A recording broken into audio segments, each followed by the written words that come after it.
unfortunately, we're going to have to talk about all the lies and all the bullcrap, right, that Republicans are saying with regards to the Epstein files. Everyone you'll hear say, well, why didn't the Democrats do it when they were in charge, right? And, the tendency is to be like, yeah, it's a good question. No, it's not. Here's why. A couple things happened. First off, Ghislaine Maxwell, who was Epstein's, assistant that basically did child sex trafficking, did abuse as well. She was in trial. And on top of that trial, by the way, you also had a Department of Justice that tried very hard, much to my chagrin in some cases, to not be politicized. Think about Merrick Garland on January 6th.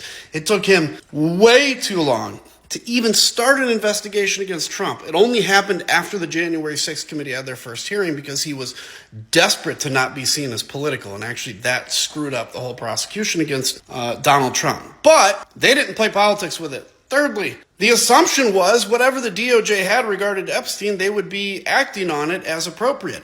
But Donald Trump and Republicans ran on the Epstein files.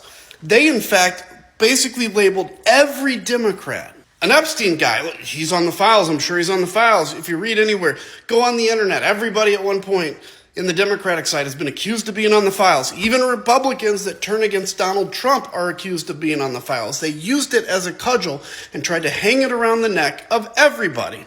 And they promised when they would win, they would release the files. Donald Trump wins. Donald Trump pretends to release the files. Remember like DC Drano and some of those weirdos all go to the White House and they come out with their stupid Epstein file books, and then they realize like they've been duped, and so that starts the anger. Donald Trump then all of a sudden gaslighting us as if we totally forgot, now pretends like the whole Epstein thing was always a Democratic hoax and nothing else. Period. Okay, we're not stupid, but fine, keep gaslighting us.